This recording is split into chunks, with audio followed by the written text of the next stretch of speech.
Bertemu kembali di Falastalk bersama dengan saya, Fajar Geslase, staf khusus Menteri Hukum dan HAM bidang transformasi digital.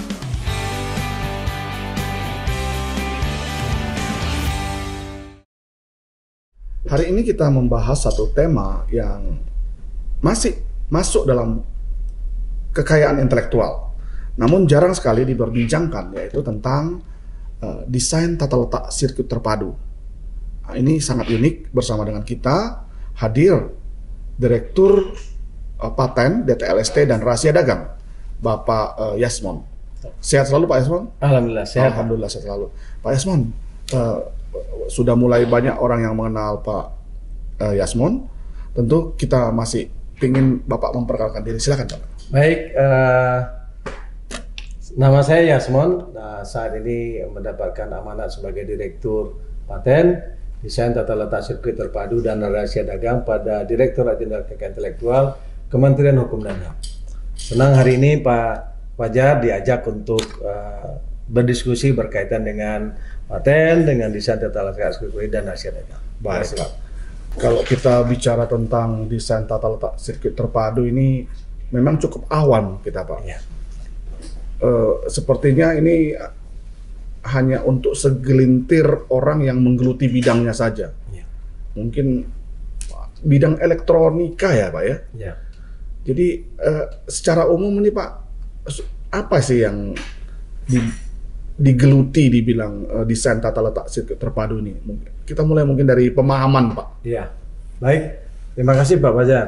Jadi mungkin yang ingin kami sampaikan dulu bahwa sebenarnya di tingkat nasional sendiri regulasi berkaitan dengan desain tata letak sirkuit terpadu ini sudah ada sejak 21 tahun yang lalu. Sudah cukup lama. 22 tahun yang lalu lah.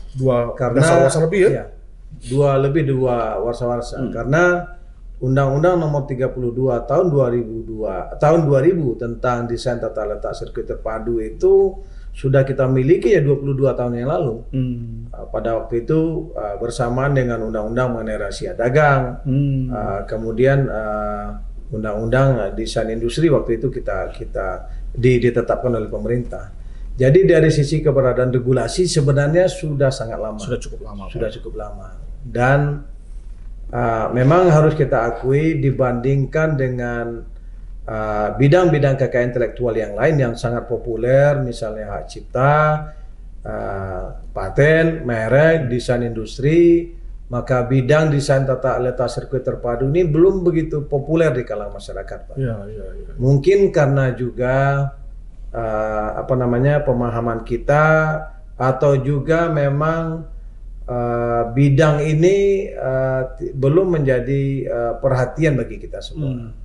Kalau dilihat dari definisi tadi Bapak sudah sebutkan, desain tata letak sirkuit terpadu. Jadi ada beberapa pengertian di sini. Ada pengertian apa sih yang dimaksud dengan sirkuit terpadu. Kemudian dengan desain tata letak. Kemudian ada pemahaman berkaitan dengan semikonduktor juga. Semikonduktor. Memang ada kalau komponennya Pak ya. Komponennya itu Pak. Jadi kalau kita jelaskan bagi masyarakat yang sangat awam bukan bergerak di bidang terkait dalam hal ini di bidang elektro Pak, mungkin juga akan sangat susah membayangkan. Ya Pak ya. Sebenarnya barangnya apa sih gitu. Padahal dalam praktek sehari-hari kita gunakan dan ada DTLST-nya nih Pak. Ya, padahal dalam praktek sehari-hari ketika kita menggunakan barang elektronik, handphone dan lain-lain, itu pasti ada di dalamnya DTLST-nya, desain tata letak sirkuit terpadunya. Tapi seperti apa sih yang kemudian dilindungi, itu yang kemudian memang perlu kemampuan teknis kita untuk memahami. Saya sendiri Pak Fajar, kalau kita bicara definisi nih, ini panjang sekali definisinya. Menurut undang-undang apa sudah? Menurut undang-undang nih Pak ya. Pasal 1 ayat 1 Undang-Undang Nomor 32 tahun 2002 tentang desain tata letak sirkuit terpadu. Jadi ada beberapa definisi yang diberikan. Sirkuit terpadu adalah suatu produk dalam bentuk jadi atau setengah jadi yang di dalamnya terdapat berbagai elemen dan sekurang-kurangnya satu dari elemen tersebut adalah elemen aktif yang sebagian atau seluruhnya saling berkaitan serta dibentuk secara terpadu dalam sebuah bahan semikonduktor. Ya, semikonduktor yang dimaksudkan untuk menghasilkan fungsi elektronik. Itu baru Sirkuit terpadu. definisi sirkuit terpadu saja. Kemudian ada definisi semikonduktor. Sebuah bahan dengan konduktivitas listrik yang berada di antara isolator listrik dan konduktor listrik. Bahan semikonduktor terdiri dari 4 elektron valensi, namun jenis bahan semikonduktor yang umum digunakan adalah karbon, germanium, dan silikon. Kan sangat teknis, Pak. Sangat teknis dan sangat elektronik. Dan sangat elektronik. Kemudian lagi bahwa Sirkuit terpadu. pemahaman desain tata letaknya. Nah, desain tata letak. Iya. Desain tata letak kalau dalam undang-undang didefinisikan kreasi berupa rancangan peletakan 3 dimensi dari berbagai elemen, sekurang-kurangnya satu dari elemen tersebut adalah elemen aktif, serta sebagian atau semua interkoneksi dalam suatu sirkuit terpadu, dan peletakan 3 dimensi tersebut dimaksudkan untuk persiapan pembuatan sirkuit terpadu. Jadi memang kalau kita lihat dari definisinya, Pak, memang sangat-sangat teknis sekali dan hanya orang yang memiliki kemampuan di bidang ini yang kemudian bisa membayangkan, Bisa Pak. memvisualisasikan Ya, bagi seperti masyarakat apa, awam gitu, Pak. Kemudian kita hanya bisa bilang pokoknya di dalam ini ada IC-nya nih. Ya, jadi desain tata letak IC-nya itu yang dilindungi sebagai sebuah bentuk karya kekayaan intelektual. Nah, itu yang bisa kita. Jadi kalau kita bicara tentang DTLST ini seperti berdampingan dengan teknologi juga, Pak. Iya, iya. Ya, karena bicara tentang DTLST, desain tata letak sirkuit terpadu, pasti itu terkait teknologi. Terkait teknologi. Ya kan, semua teknologi, alat komunikasi, televisi, radio. Jangan-jangan di kendaraan-kendaraan yang serba digital sekarang pun ada DTLST-nya, Pak? Ya, pasti, Pak. Pasti ada. Pasti. Dalam pengelolaan undang-undang ini, Pak, makanya sejak 2016 maka pengelolaan desain tata letak sirkuit terpadu ini kemudian dilekatkan kepada Direktorat Paten, Pak. Iya, Karena kita teknologi. merasakan bahwa ketika kita bicara DTLST, kita juga pasti bicara teknologi. Teknologi, betul. Makanya ketika ada permohonan, kemudian sejauh ini bahwa pemeriksa paten kita di bidang elektro lah yang kemudian melihat permohonan tersebut. Jadi ini bisa kita bayangkan, Pak, ada perlindungan kekayaan intelektual terkait paten secara keseluruhan, tapi ada ada bagian dari paten itu yang terkait sirkuit dan tata letak sirkuit. Iya. Nah, inilah DTLST ya, Pak. Ya, kalau dibilang bahwa DTLST itu menjadi bagian dari paten itu sendiri, kan mereka diatur oleh rezim yang berbeda. Pak. Karena kalau yang dinilai atau yang dilihat dari DTLST itu sendiri adalah desain tata letak dari IC-nya itu sendiri. Nah, itu dan nilainya itu adalah originalitasnya. Keaslian dari tata letaknya itu sendiri. Itu yang menjadi dasar apakah itu bisa didaftarkan atau tidak. Nah, sejauh ini Pak Fajar 22 tahun undang-undang ini ada, kita baru menerima kurang lebih sekitar 18 permohonan, Pak. 18 permohonan 18 permohonan perlindungan untuk DTLST. Dan dari 18 itu baru sekitar 11 yang terdaftar dan 7 itu ditolak. Karena yang 7 ini ditolak karena yang disampaikan kepada kita yang diajukan permohonan itu hanya dalam bentuk PCB saja, Pak. Sederhana sekali ya. Sederhana sekali. Nah, bukan berarti bahwa kita selama ini tidak pernah mensosialisasikan, Pak ya. Sejak tahun 2000 pun kita gencar mensosialisasikan ini loh keberadaan undang-undang DTLST, ini ada peraturan pemerintahnya, kemudian kita mendorong. Tapi memang sejauh ini dari kalangan perguruan tinggi, lembaga litbang masih belum banyak yang memberikan perhatian berkaitan dengan desain tata letak sirkuit terpadu. Mungkin karena selama ini fokus lebih kepada paten ya, Pak ya. Karena paten ragam teknologinya luar biasa luas, sehingga sejauh ini fokusnya lebih kepada paten mungkin kalangan R&D kita.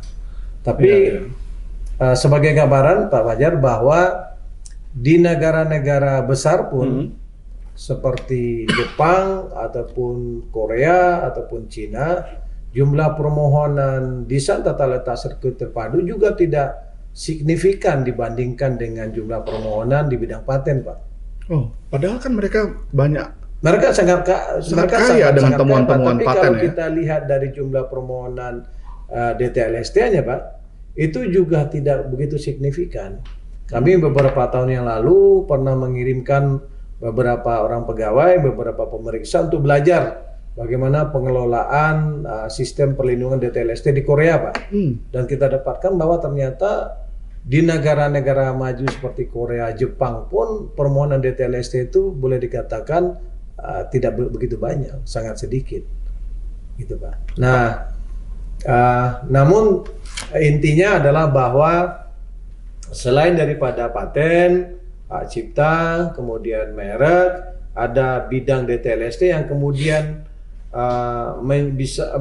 merupakan kekayaan intelektual yang kemudian di Indonesia sendiri sudah dilengkapi dengan peraturan undang-undangannya. Nah, harus kita akui mungkin sosialisasinya yang harus kita pikirkan adalah bagaimana memilih segmen yang betul-betul sesuai dengan bidangnya. Memang mungkin sehingga karena bisa dipahami masyarakat. Betul. Mungkin karena memang kurang, ya dibilang kurang sosialisasi juga, ya tidak ya. Mungkin karena memang pemahaman ya, dan concern orang masih di paten dibanding DTLST. Tadinya saya berpikir Pak Yasmon bahwa temuan suatu negara yang temuan patennya tinggi, maka akan linear pendaftaran DTLST-nya juga. Tidak begitu, Pak. Tidak otomatis begitu, Pak. Karena ketika kita coba pelajari, Pak, kita lihat statistik yang ada di WIPO, kita melihat memang secara umum di beberapa negara permohonan DTLST itu tidak begitu signifikan, tidak begitu banyak. Dan kalau kita lihat di Global Innovation Index ini baru bicara masalah permohonan paten. Baru bicara permohonan paten. Apakah karena kurang menarik itu? Bukan karena masalah pemahaman, Pak, tapi karena memang dia ada di dalam bagian sebuah alat ya, sebagai teknologi. Misalkan ini HP, ini laptop, iPad, dia itu tidak terlihat secara utuh, tapi dia di dalam. Jadi orang bisa aja terjadi kesamaan gitu ya, Pak ya. Ya, walaupun dari sisi regulasinya sudah lengkap, Pak, sebenarnya. Jadi ada juga di undang-undang mengenai DTLST juga sudah ada ketentuan pidana terkait dengan penggunaan atau pelanggaran hak berkaitan dengan DTLST, itu juga sudah ada. Iya, itu ada ininya, Pak, sanksinya juga, Pak. Ada sanksinya juga. Kalau misalnya seseorang misalnya saya punya DTLST yang terdaftar ya. Kemudian ada yang melanggar hak saya. Ya, saya bisa melaporkannya, menggugatnya gitu. Jadi di undang-undangnya sendiri sudah ada, dilengkapi dengan itu. Ada sanksi ya. Cuma sekali lagi, Pak, jumlah permohonan sampai sejauh ini masih sangat-sangat minim di kita. Ini sekaligus menjadi tantangan ya, Pak ya. Sekali lagi saya mengatakan ini menjadi tantangan besar bagi kita di Direktorat Jenderal Kekayaan Intelektual, bagaimana keberadaan undang-undang yang sudah lama ini, Pak. Ini harus efektif, harus produktif undang-undangnya. Jangan sampai undang-undang ini sudah sekian puluh tahun tapi kemudian tidak begitu dimanfaatkan keberadaannya, Pak. Padahal kalau kita lihat dari tujuan keberadaan undang-undang itu bagaimana membangkitkan semangat para penemu kita, para inventor kita, para peneliti kita, Pak, untuk menghasilkan kekayaan intelektual yang bisa dilindungi. Sekarang undang-undang sudah ada. Nah, cuman karya intelektual dalam bentuk DTLST ini yang saat ini masih kurang. Nah, mengapa itu? Kalau memang dia bagian dari kekayaan intelektual, tentu WIPO kan concern juga di DTLST ini, Pak. Iya. Tidak digencarkan oleh WIPO untuk para penemu ya, para penemu desain sirkuit, desain tata letak itu menuntut dong. Ini temuan kami nih. Betul. Untuk bisa didaftarkan atau mereka didorong untuk mendaftarkan. Kalau dari sisi WIPO memang sejauh ini kita lihat, Pak, concern ataupun kegiatan-kegiatan yang secara spesifik berkaitan dengan DTLST itu memang tidak sebanyak berkaitan dengan paten, berkaitan dengan merek, berkaitan dengan hak cipta. Boleh dikatakan sangat-sangat minim kegiatan berkaitan dengan DTLST ini. Apakah itu mungkin karena sekali lagi di anggota-anggota WIPO sendiri itu tingkat permohonannya tidak begitu tinggi. Nah ini memang sejauh ini Pak sangat terbatas sekali. Kita malah belajarnya ke Korea Pak. Ya Korea kita belajar bagaimana mereka mengelola sistem desain tata letak sirkuit terpadunya. Saya sempat berpikir begini Pak Yasmon. Ya. DTLST ini sebenarnya bagian dari paten. Kemudian researcher ya dari sub bidang paten ini yaitu para elektronik ya itu kurang mendapatkan porsi.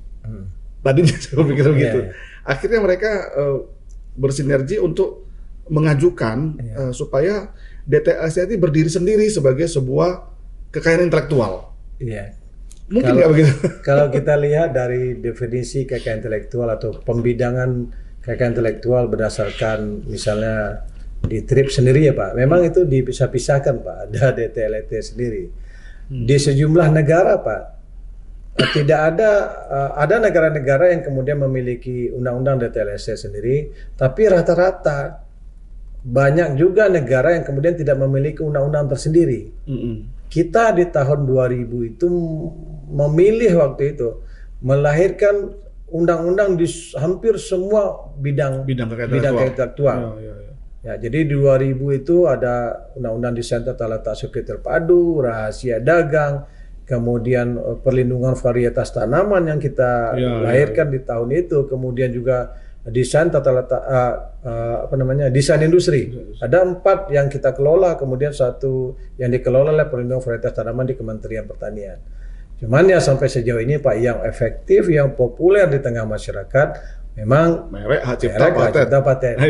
Dan desain industri pun sebenarnya cukup populer Pak. Tapi kemudian tidak sepopuler mungkin di patennya atau di mereknya. Artinya nih Pak, kita perlu mendorong nih para elektronik kan bidang elektro sub bidang lah, arus lemah ini elektronika di perguruan tinggi teknik terutama. Ya, Pak, ya? Setuju Pak. Mungkin salah satu strateginya adalah bagaimana memberikan sosialisasi, bagaimana memberikan pemahaman kepada the right audience Pak. The right audience. Betul. Kalau hanya sebagai masyarakat umum Pak, sekali lagi susah membayangkannya. Kalau ini apalah itu sirkuit terpadu desainnya. Tapi ketika kita datang kepada audiens yang tepat, orang yang memiliki dunianya di bidang itu, saya rasa impact-nya akan beda. Nah ini mungkin yang harus menjadi strategi di kita Pak. Strategi ini di tantangan Bapak nih, tantangan tahun kita depan ini, tantangan kita supaya bisa mendatangi ini perguruan tinggi teknik yang ada arus lemahnya. Ibaratnya kalau perlu kan seluruh fakultas teknik yang ada jurusan elektro, ada jurusan elektronika Pak. Itu kita datangi gitu Pak ya kepada audiens yang memang pas gitu. Supaya akhirnya mereka pun Pak terpacu, ternyata kalau saya menemukan DTLST, saya daftarkan, saya dapat kemanfaatan ekonomi dan perlindungan. Betul Pak. Saya berharap sih tahun depan nih bisa digencarkan nih Pak.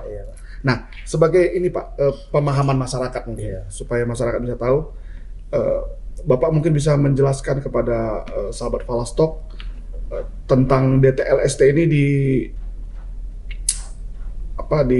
alat-alat elektronik yang kita pakai dan dia ternyata berfungsi sangat dominan untuk menggerakkan elektronika itu. Apakah memang setiap alat elektronika kita ini ada Pak? Gimana tuh Pak? Ya, biasanya kalau kita bicara elektronik,